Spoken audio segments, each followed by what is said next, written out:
resolver esse, entre aspas, aí, problema, porque nós vamos falar da ABBET, que é a Associação Brasileira de Instituições Batistas de Ensino Teológico. E para essa conversa eu convidei o pastor Anderson Cavalcante, que é o diretor executivo da organização, e o pastor Clayton Kunz, que é o atual presidente da ABBET. Então, pastor Anderson e pastor Clayton, muito bem-vindos ao Batistas em Pauta. Muito bom poder estar com vocês, poder participar deste momento e também falar sobre a associação, sobre aquilo que tem acontecido em várias localidades do Brasil, batista, sobre a questão da formação ministerial. Olá, Estevão, e a todos os ouvintes da Rede 316. É um prazer poder conversar com vocês e poder expor um pouquinho sobre o que é a ABBET, o que a gente tem feito. Não somos tão novinhos assim, já temos uma história mais ou menos longa aí, e poder contar um pouquinho disso para que o Brasil Batista possa conhecer um pouco mais daquilo que é feito na área teológica. Perfeito. Então, já o senhor falou aí, né, de uma história longa, né, mais ou menos da década de 60, década de 70, né, o início da ABBET. Gostaria que o senhor, pastor Clayton, pastor Anderson, quiser também trazer algum comentário a respeito, que contasse, né, a história da ABBET para os nossos ouvintes. Olha, nós começamos, nós não, né? Os que estavam lá em 1970, né?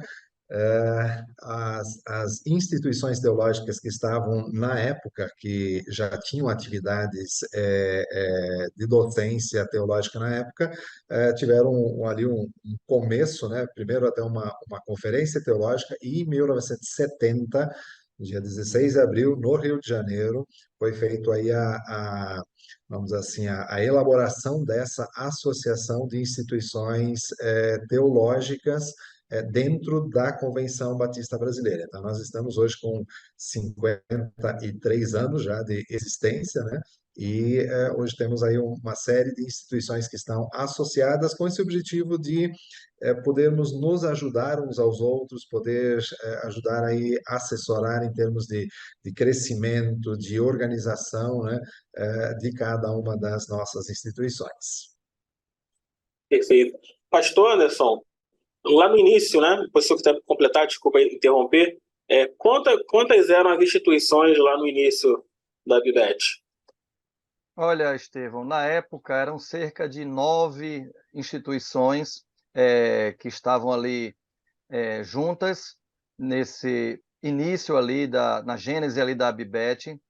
E interessante que ao longo da história foram sendo agregados instituições de várias regiões do país. Hoje, inclusive, temos instituições filiadas de todas as regiões. Somos 43 instituições filiadas. Então, é possível ver também o alcance, a ampliação e o impacto denominacional da atuação dos seminários e faculdades batistas no Brasil.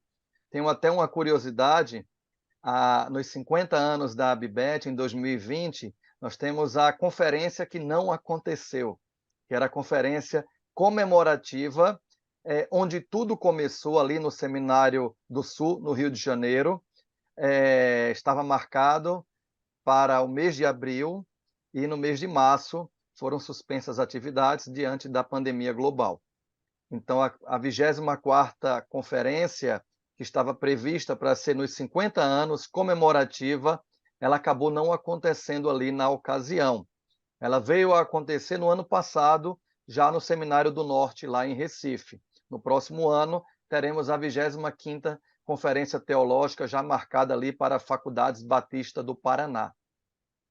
Né? E claro, né, que seria legal fazer no Seminário do Sul, né, onde tudo começou, mas muito interessante também ser no Seminário do Norte, porque o Seminário do Norte é o nosso primeiro seminário, né, batista, né, do Brasil, né, de 1902, se eu não me engano.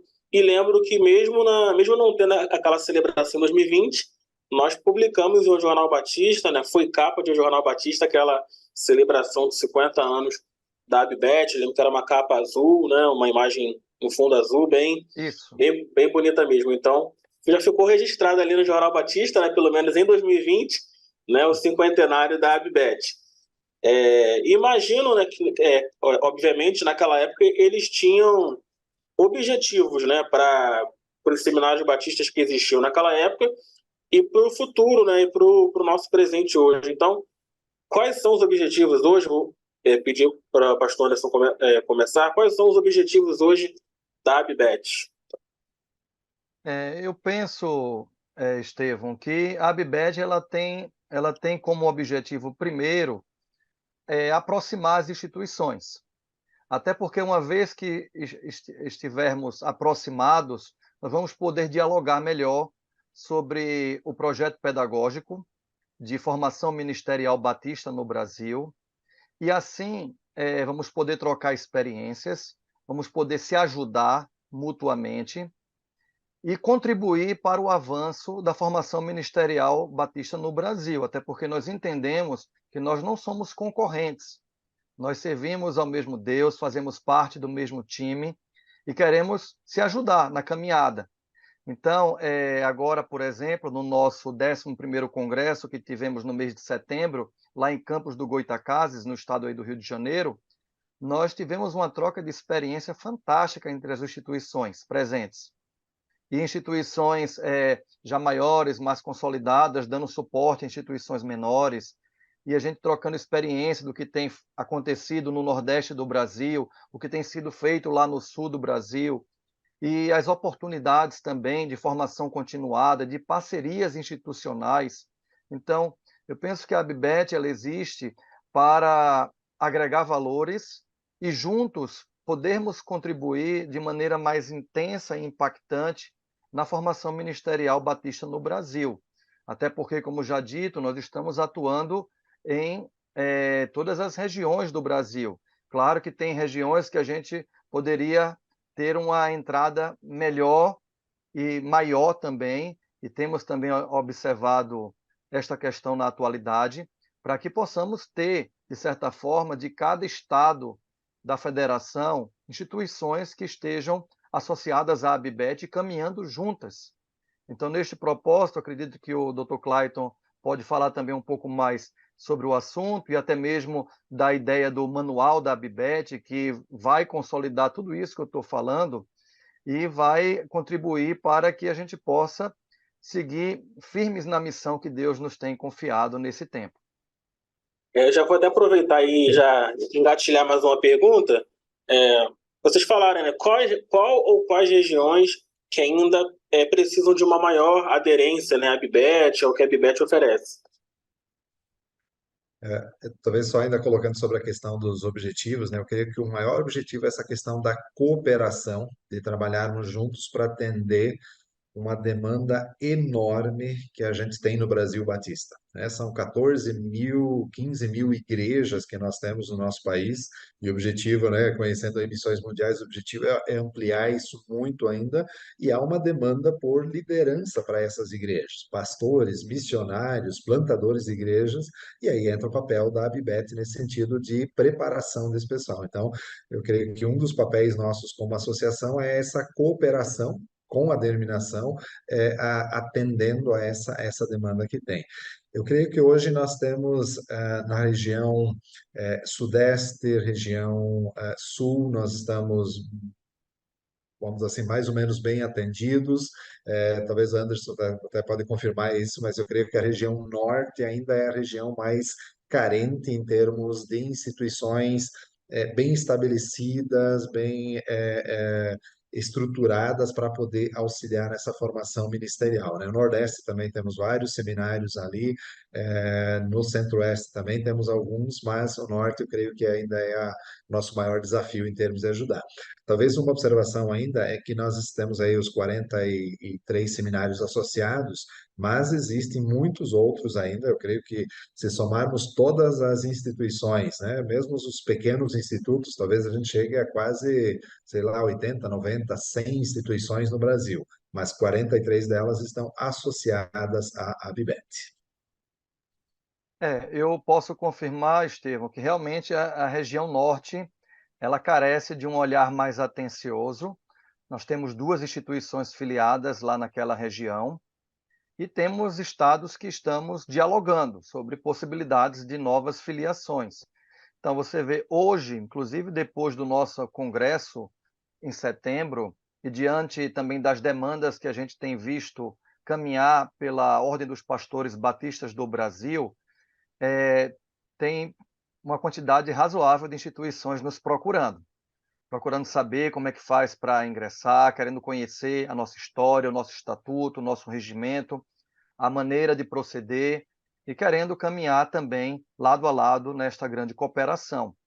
E então entendo que a região ali norte ela carece de uma atenção mais cuidadosa, certo? E claro, tem alguns estados que ainda não têm pelo menos uma instituição associada à ABBET e que nós vamos seguir no cumprimento da missão e chamando-os para caminharem juntos. Claro que atendendo os requisitos mínimos que nós temos trabalhado para agregar novas instituições, até porque eu penso também que o foco na formação ministerial do futuro pastor batista, educador cristão batista, músico batista, ministro de música, também a questão do missionário batista, nós não podemos abrir mão daquilo que tem norteado todo esse processo de formação.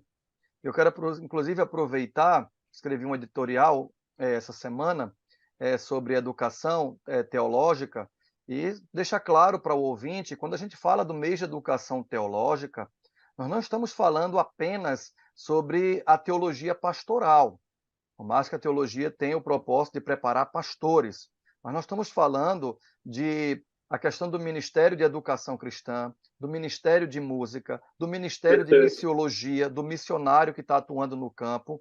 E hoje, inclusive, nós temos recebido em nossas instituições também irmãos das nossas igrejas que não necessariamente serão pastores. Temos recebido líderes de jovens, líderes de ministério de família, professores de ABD, diáconos, que querem se capacitar melhor no estudo das Escrituras e poder servir melhor a igreja local e a obra do reino. Então, quero aproveitar então esse momento também para fazer esse destaque, que todo crente em Jesus Cristo é chamado para uma obra especial. Claro que alguns vão ser chamados para o ministério pastoral também. Estevão, só aproveitar uma Oi, questão também, claro. já que falamos da região mais carente em termos de instituições, nós, como Abibete, estamos à disposição para, eu sei que talvez aqui vão ter líderes denominacionais, executivos de convenção, se vocês têm necessidade de assessoria, de apoio para a estruturação, alguma assessoria nesse sentido, a Bibete está à disposição e nós queremos fazer esse trabalho de apoiar os trabalhos nos diferentes lugares aí do Brasil. Então, só para deixar isso bem claro aí para os nossos ouvintes.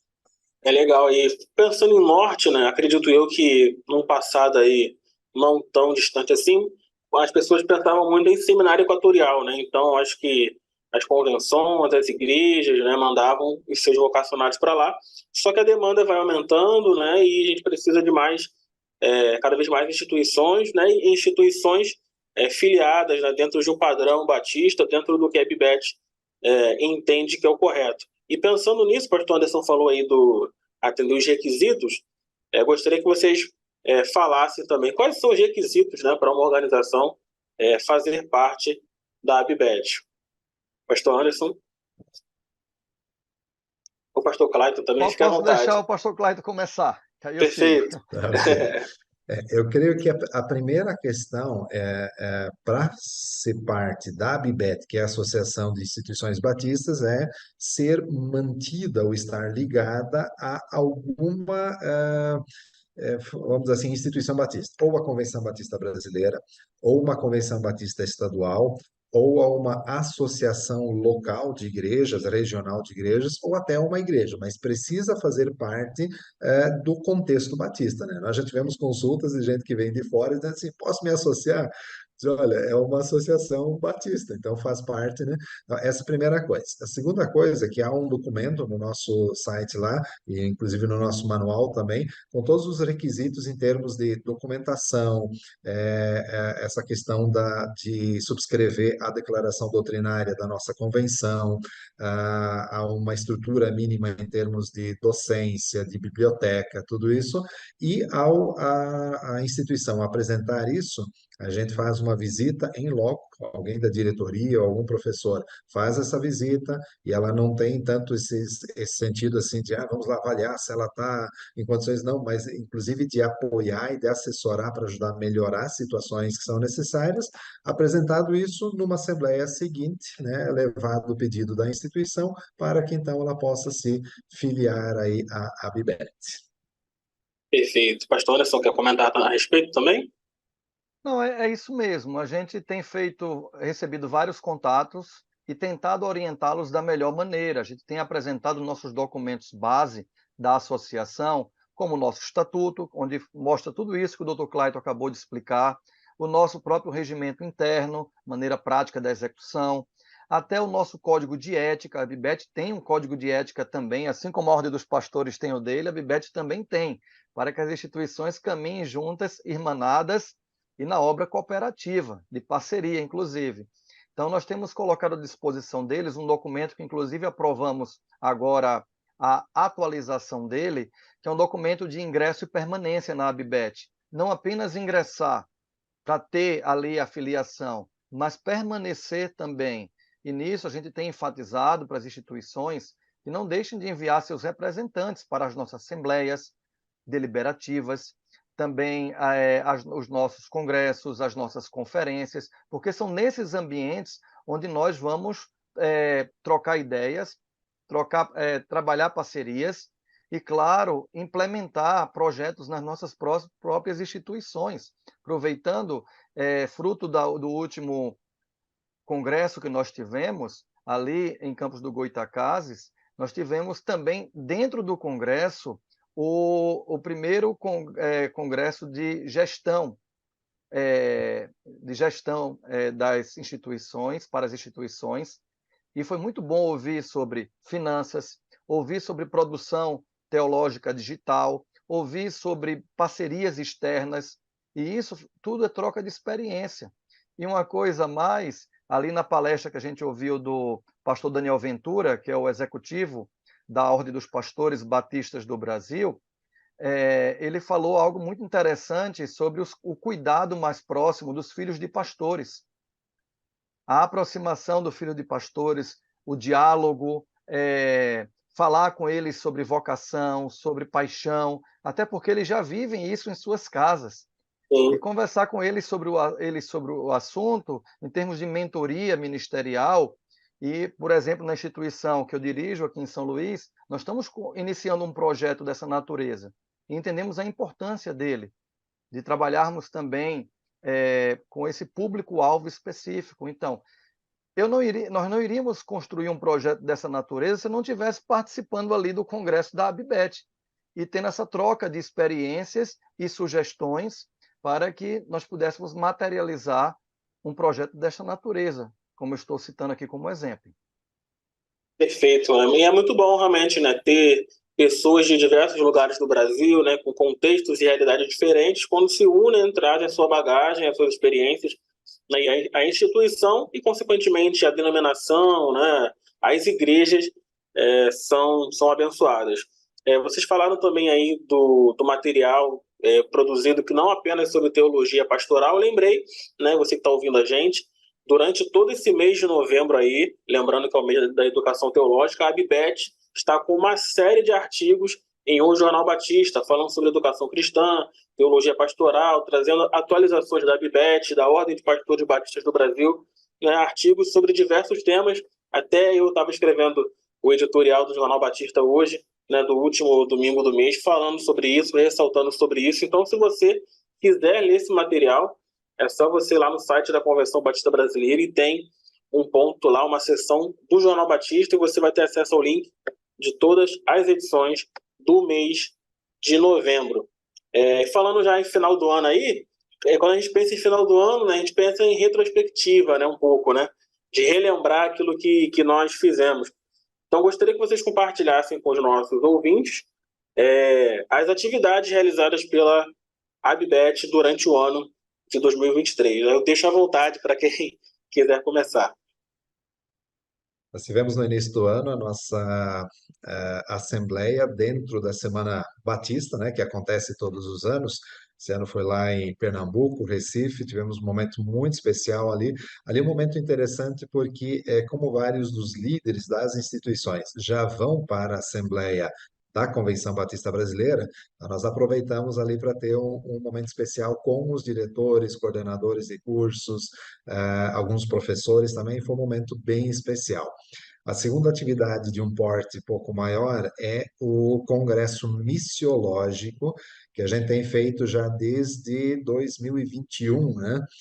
Esse ano aconteceu o terceiro Congresso Missiológico, e foi uma iniciativa bem interessante. No meio da pandemia, a gente não estava conseguindo fazer os congressos presenciais, e aí a Junta de Missões Mundiais, né?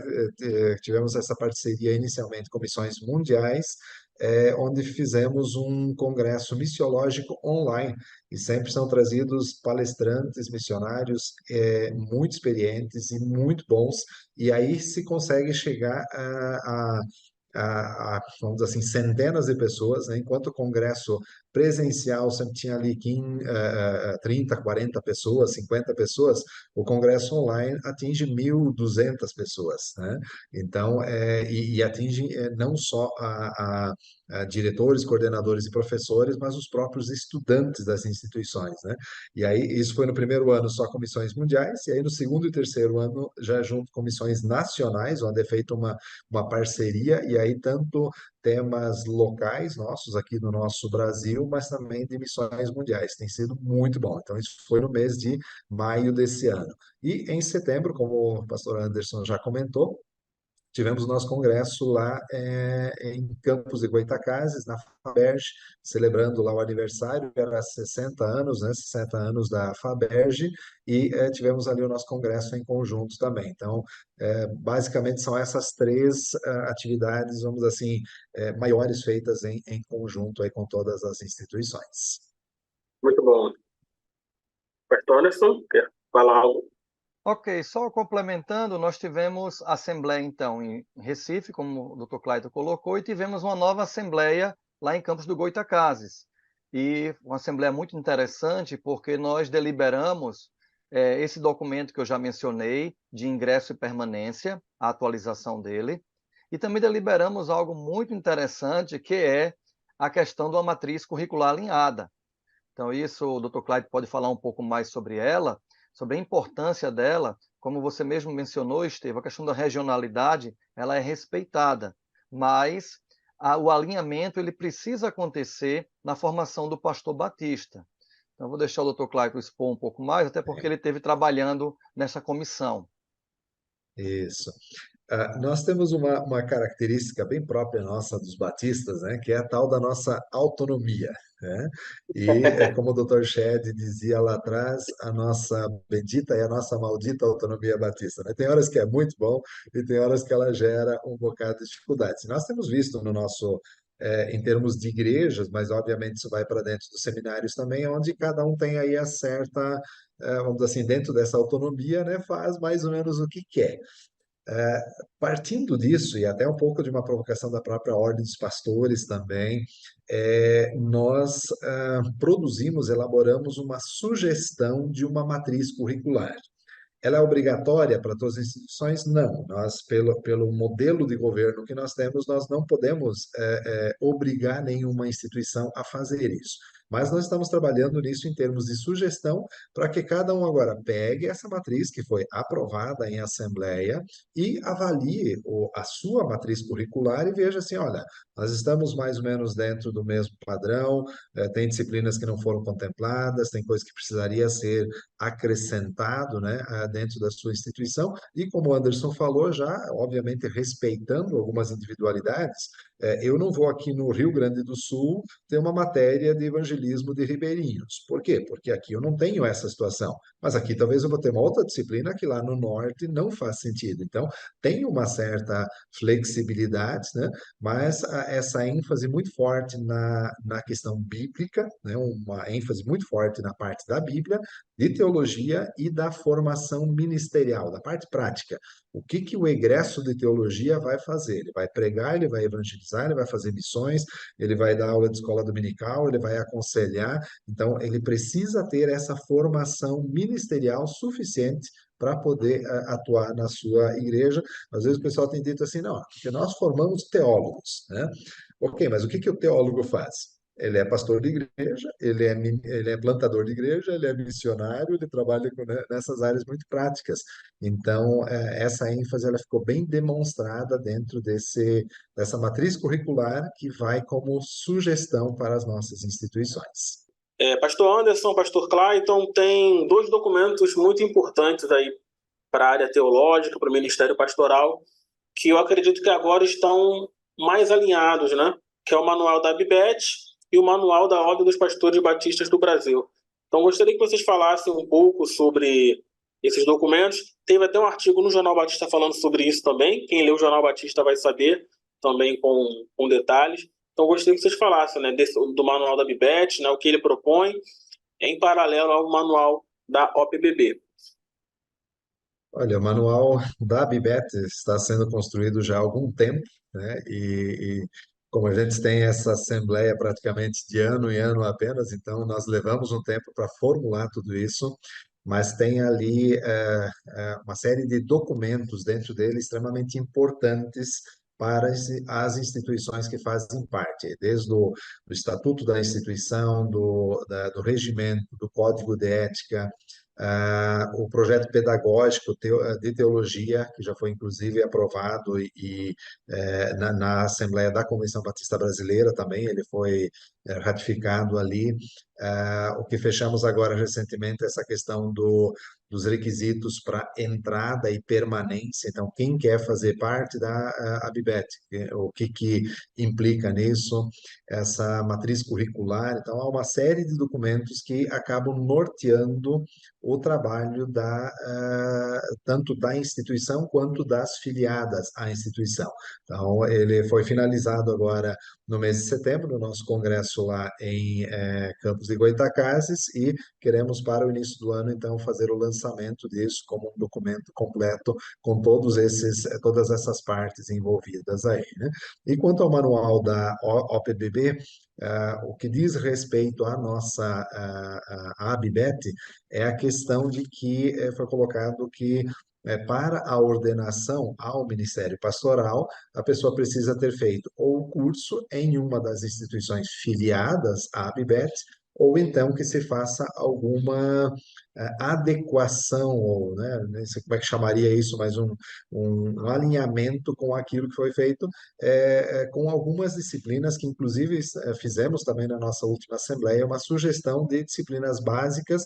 Se alguém fez o curso fora, o que que ele precisaria cursar para, então, encaminhar o processo de ordenação ao Ministério Pastoral, que obviamente vai envolver a questão doutrinária, né, a questão História e Teologia dos Batistas, a parte de práticas batistas, administração eclesiástica, ministério pastoral, essas disciplinas que são bem, vamos dizer assim, voltadas ao nosso jeito de fazer. Talvez estudar Trindade, estudar num seminário nosso ou num outro seminário não vai mudar tanto assim. Agora, eclesiologia, o que que a gente pensa sobre batismo, o que que a gente pensa sobre ceia, sobre forma de governo, isso precisa alinhar. Se eu quero ser um pastor batista, eu preciso estar alinhado a isso.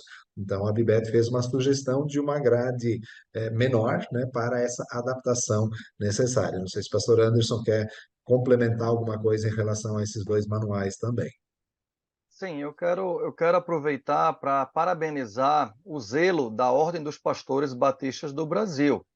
Nós precisamos colocar vocacionados que serão destinados às igrejas que sejam realmente pastores batistas.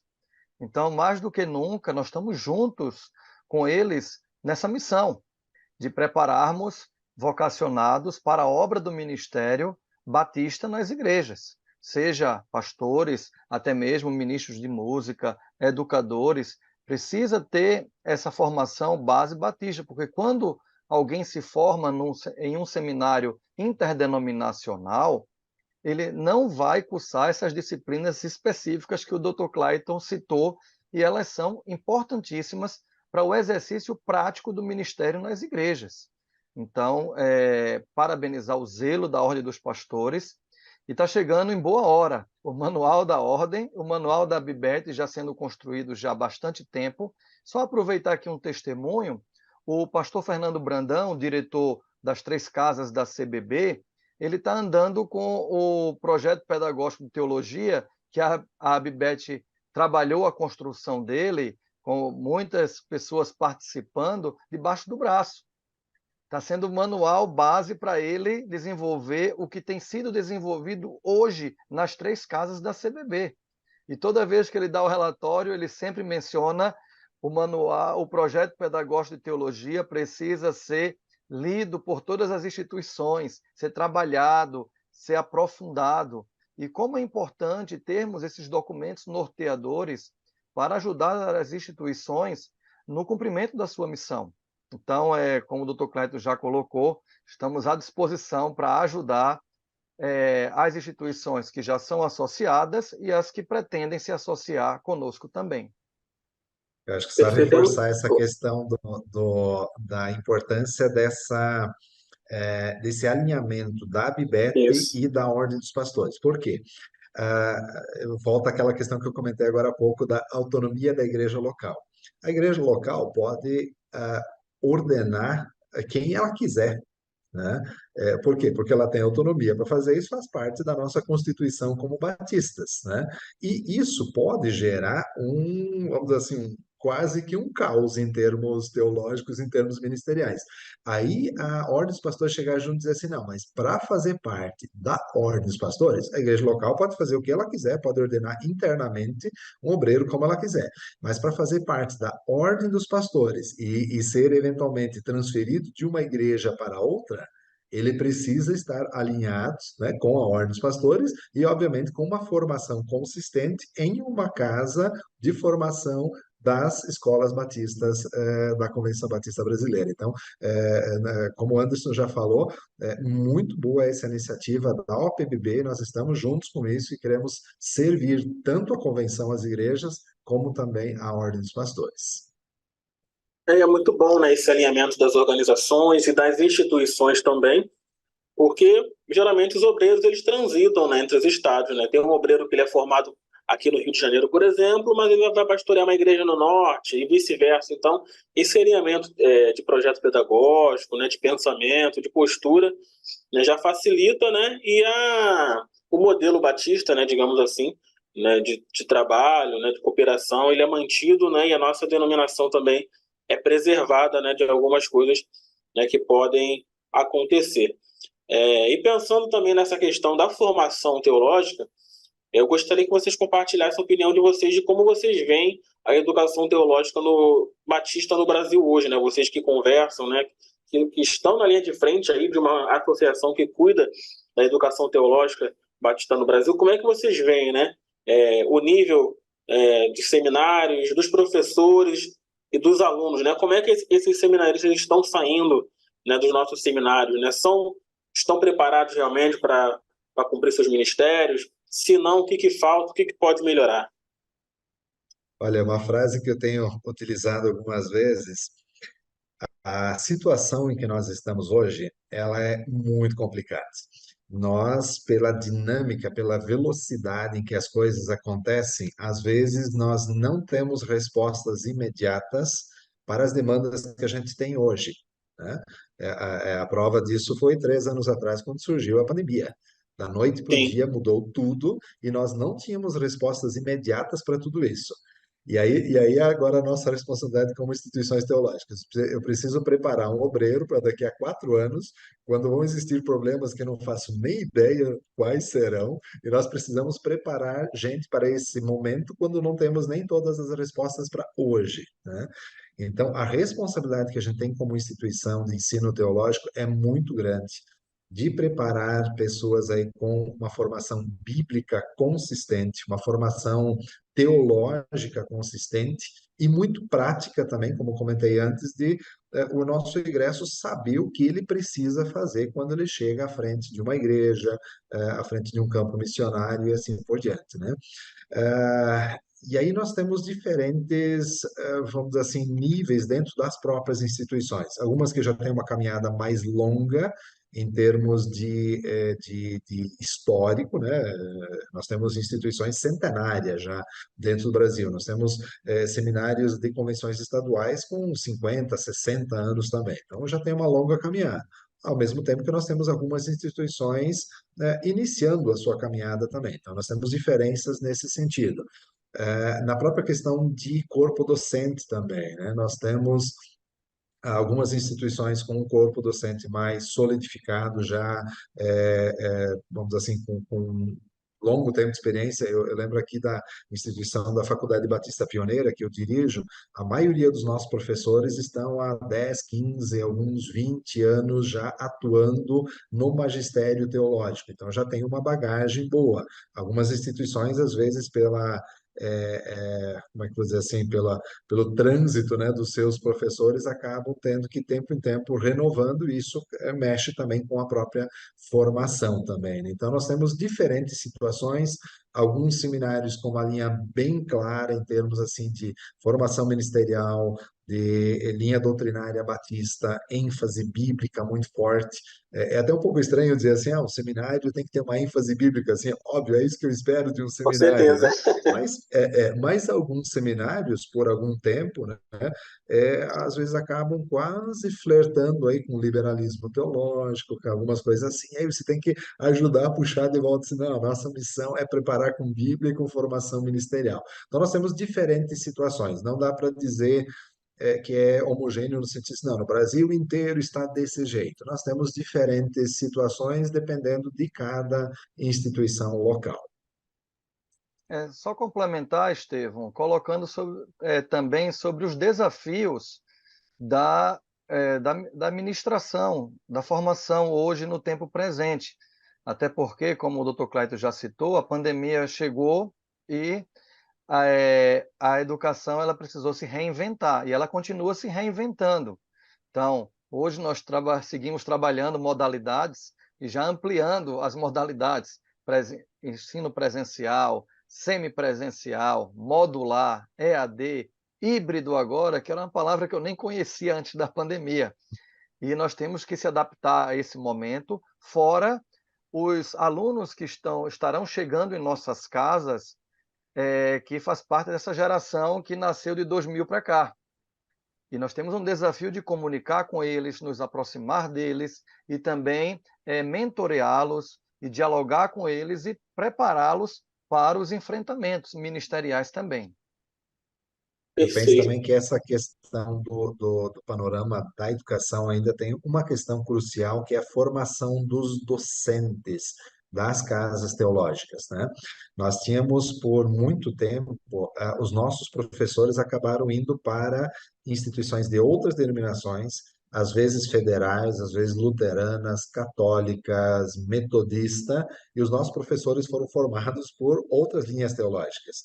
Felizmente, nós temos agora, desde 2012, 2013, a FABAPAR, no Paraná, tem um mestrado batista, né, e estão com um planejamento para um doutorado também, o que é extremamente importante para a nossa identidade denominacional. E eu creio que temos espaço, inclusive, para mais mestrados dentro do nosso país também, né, tendo a demanda. Se somos 43 instituições filiadas, mas deve ter perto de 100 instituições, a demanda em termos de professores é muito grande.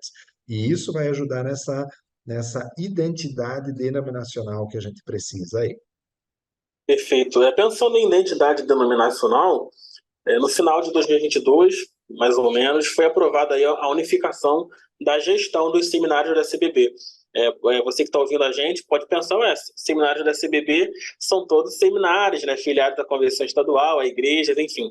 Mas a CBB, ela dirige 3 seminários. É o Seminário Teológico Batista do Sul do Brasil, aqui no Rio de Janeiro, o Seminário Teológico Batista do Norte do Brasil, em Recife, em Pernambuco, e o Seminário Teológico Batista Equatorial, em Belém do Pará. né, e foi aprovado pelo Conselho da CBB a unificação da gestão destes 3 seminários. Esse processo já está acontecendo, já está em implantação, um seminário um pouco mais avançado do que o outro, mas já estão trabalhando em conjunto. Pergunto para vocês, qual a importância desse momento, dessa unificação dos seminários para a educação teológica do Brasil, educação teológica batista no Brasil? Muito bem observado, Estevão, essa questão de que nós temos seminários, né, considerados da CBB, mas, em última análise, todos os seminários são batistas e são da CBB. A É, questão é que alguns são administrados por uma convenção estadual, ou por uma associação de igrejas, ou até por uma igreja, mas todos eles acabam, vamos dizer assim, servindo à denominação. Mas temos, sim, os três, né, o Seminário do Sul, o Seminário do Norte em Recife e o Seminário Equatorial em Belém, que são administrados pela própria CBB, e a gente sabe das lutas e demandas, né, que tem passado em questões administrativas, questões de sustentabilidade, e eu acho que esse, o Anderson vai concordar, é um problema de praticamente todas as instituições nossas, a questão da sustentabilidade é muito difícil. Alguém já disse, curso de teologia não dá lucro, né? Ele sempre vai ser, não é que ele vai ser deficitário, mas sempre vai ser um desafio muito grande fazer a manutenção. E quando surgiu essa questão da unificação das 3 casas administradas pela CBB, na minha perspectiva foi uma decisão muito boa. Eu tenho participado aí talvez os últimos 15, 20 anos mais diretamente aí de assembleias da convenção, reuniões de conselho. Quantas vezes se passava horas e horas debatendo cada um, né, e os seus problemas e as suas demandas, mas as 3 são administradas pela CBB. Então, por que não unificar isso? Unificar em termos, inclusive, de linha, vamos dizer assim, de identidade, de ênfase, né? E isso, na minha opinião, isso foi muito, muito bom, muito prudente essa decisão, e também espero que isso gere, vamos dizer assim, na prática aí, efeitos muito positivos nas 3 casas de formação. Fernando Brandão, né, com toda a demanda que tem já em missões nacionais, né, é loucura o que tudo acontece lá, agora na gestão disso, mas obviamente que a equipe dele é muito boa também, e eu acredito que vai fazer aí um excelente trabalho à frente das 3 casas ligadas à CBB. É só complementando, Estevão, eu penso também na mesma linha do Dr. Clayton, foi uma decisão necessária, uma decisão também estratégica, porque eu vejo essas casas como casas estratégicas para o cumprimento da missão batista no Brasil. Como o Dr. Clayton colocou, todas as instituições associadas, de certa forma, elas contribuem com o trabalho batista no Brasil, mas as 3 casas, com sua atuação específica, com as parcerias que elas têm feito também no tempo presente nas regiões. Por exemplo, eu estou aqui em São Luís, do lado do Pará, eu já tive parcerias com o Equatorial muito boas, que nos abençoou na época da integralização, também pós-graduações, que chegou aqui até nós, então, o estado vizinho. Então, as parcerias, elas são muito bem-vindas, e estrategicamente essas casas, elas têm também sua missão no contexto batista brasileiro, certo? Então, eu penso que essa rede batista que está surgindo é um bom caminho. Estive, inclusive, na reunião do Conselho de agosto, tendo o privilégio de orar no momento onde a rede foi aprovada ali, e eu lembro agora da última reunião da semana que passou, agora em novembro, onde o presidente enfatizou bem a importância da educação teológica e disse: vamos juntos divulgar a educação teológica esse mês, vamos orar pelos seminários, vamos despertar vocacionados. E o pastor Fernando Brandão também sempre diz que não dá para a obra missionária andar separada da obra de formação ministerial. Eu costumo dizer que o trabalho do seminário é um trabalho missionário, porque se não prepararmos os vocacionados, nós vamos ter dificuldades em ter líderes, plantadores de igrejas e consolidadores das igrejas, inclusive nos ministérios colegiados. Talvez só dar um reforço ainda, estamos falando dos 3 seminários ligados à CBB, mas, ao mesmo tempo, a importância estratégica de todos os demais seminários também. Quando nós olhamos historicamente, por exemplo, no Rio de Janeiro, nós temos a maior concentração de igrejas batistas e de membros de igrejas batistas. Por quê? Porque há um século, né, de história, os vocacionados do Brasil inteiro iam para o Rio de Janeiro, faziam ali o seu curso, durante o curso faziam estágio numa congregação, numa plantação de igreja, quando terminavam o curso, permaneciam lá, não voltavam para o sul do Brasil, para o centro-oeste, para o norte, né? Recife também, nós temos uma concentração bastante grande de igrejas, comparado com o restante do Nordeste. Nesse sentido, a minha percepção é que é extremamente estratégico nós termos no Brasil Batista, em cada estado, o seu seminário, em cada região, os seus seminários, porque as igrejas ao redor de um seminário, elas acabam se fortalecendo, porque aquela região manda os vocacionados do seu seminário e eles voltam ou ficam na mesma região, né? Então, isso é extremamente importante. Então, louvamos a Muito Deus bom. pela história dos três seminários nacionais, que tiveram seu papel a nível nacional durante muito tempo, mas também agora as dezenas de pequenos seminários, e alguns nem tão pequenos assim, né, bem estruturados, que estão nos diversos lugares, e eu creio que, como denominação, é estratégico nós pensarmos o que que a gente vai fazer com o norte do Brasil, o que que nós vamos fazer com o estado X que ainda não tem um seminário estabelecido. Eu acho que esse é um papel não do Estado, mas sim da Convenção Batista Brasileira também. Tem os desdobramentos aí, né, dessa unificação da gestão, abençoando os estados também, não só as três casas, né, não só concentrar os esforços ali, mas Exatamente. alcançar todo o país. No começo da minha fala, eu enfatizei, né, que esses são os seminários da CBB, que ano passado nós fizemos uma publicação nas redes sociais e causou uma certa confusão, né? As pessoas, e o seminário X, e o seminário Y? As pessoas não tinham esse conhecimento, né, de que os seminários locais são administrados pelas convenções estaduais ou associações. A gente teve que explicar, né, e no final todo mundo entendeu. Seguindo agora aí falando da É Bibete, isso aí. quero falar agora de atividade, né?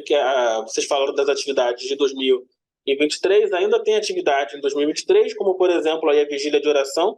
Vigília de oração da CBB foi aprovada também pelo Conselho da CBB. Então, todo mês, na última sexta-feira do mês, nós temos uma vigília de oração de 24 horas, né? De 7 horas da manhã até 7 horas da manhã do sábado. E nesse mês, se eu não me engano, dia 24, né? O tema vai ser a educação teológica. Então, gostaria que vocês compartilhassem aí quais os principais motivos, né, de oração na área de educação teológica, né? Acredito que vocês já tenham separado esses motivos. Quais são os principais motivos de oração, para que as pessoas também já vão se preparando, né, para se unir a vocês, aos seminários, e possam orar juntos também. Estevão, estou acompanhando de perto o projeto para esse dia, e nós já praticamente estamos com 90% aí da escala pronta. As instituições já aderiram bem, cada um vai trabalhar 1 hora de oração. Vamos começar ali às 7 da manhã do dia 24, indo até 7 da manhã do dia 25. E nós procuramos enfatizar e dar destaque, horário a horário, temas dos mais variados daquilo que e são as instituições. Colocamos para motivos de oração pelas mantenedoras das instituições, como o Dr. Claito bem explicou quem são as mantenedoras, motivos de oração pelas direções, os diretores, os coordenadores acadêmicos e suas famílias, também o pessoal que serve na área administrativa das nossas instituições, e, claro, nosso público especial, professores e alunos. Precisamos orar por eles, que Deus os fortaleça, os sustente. Os professores são referência para os alunos, que os alunos também não desanimem, sigam firmes no chamado e propósito de Deus em suas vidas. Então, colocamos também temas bem variados, a pessoal da área da música, a área da teologia, a área da educação cristã, certo? Também um projeto muito interessante que temos nas nossas instituições e queremos que fortaleça são os projetos de capelania. Orar pelos capelães, pelos projetos de capelania nas instituições e ainda pelos bibliotecários, aqueles que trabalham ali. Eu costumo dizer que a biblioteca é o coração do seminário. E aí os bibliotecários que atuam ali naquela área precisam também de orações. E, sobretudo, nesse tempo, Estevão, como o doutor Cláudio também colocou, a manutenção e provisão que vem do Senhor, nós cremos nisso. Domingo é dia da educação teológica, temos que orar pelas casas de formação no Brasil. O sustento vem de Deus. Domingo é dia de levantar uma oferta de amor para abençoar os seminários no Brasil.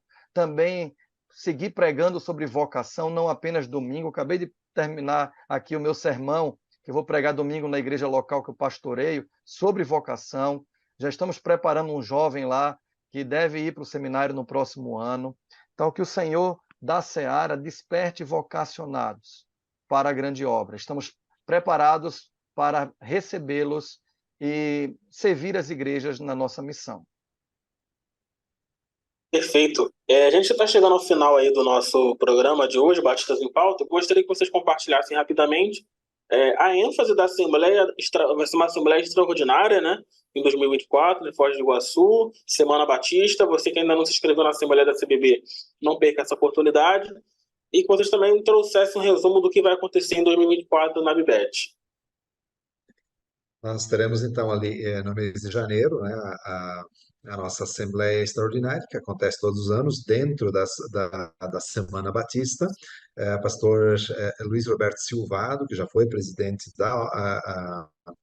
a Convenção Batista Brasileira, é docente da FABAPAR, inclusive do curso de mestrado da FABAPAR também, será o nosso preletor.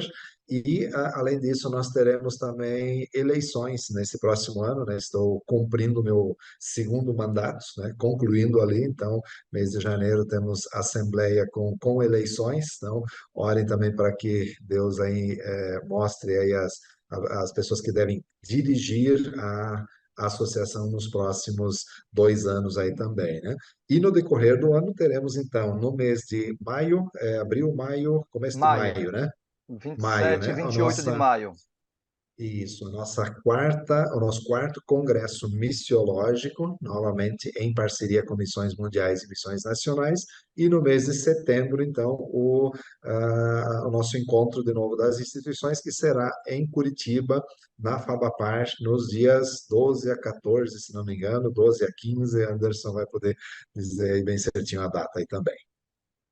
Ok, então, só complementando, a nossa assembleia lá em janeiro, em Foz do Iguaçu, dia 24, tá certo? Pela manhã, primeira convocação 8h30, indo até às 12h30, tá certo? Vamos ter esse nosso encontro e, como já mencionado, o tema: como os seminários podem servir melhor as igrejas na formação de seus vocacionados para o ministério, que vai ser tratado pelo preletor que o pastor Clayton já apontou, que é o pastor Silvado. Também, uma última informação: em julho temos a caravana missionária de representantes dos seminários, que é para o barco missionário, a caravana ali para o norte do Brasil, de 5 a 10 de julho, ainda temos vagas. Então, representantes dos seminários, não deixe para a última hora, se inscreva, vai ser uma experiência extraordinária. Vamos ali para abençoar e ser abençoados também, porque eu estive lá no ano passado e mexe, inclusive, com a nossa teologia, a nossa missiologia, e a gente vê o que Deus tem feito, o impacto e também as grandes necessidades na obra ali na região norte. Queremos estar juntos ali no mês de julho do próximo ano. 24 horas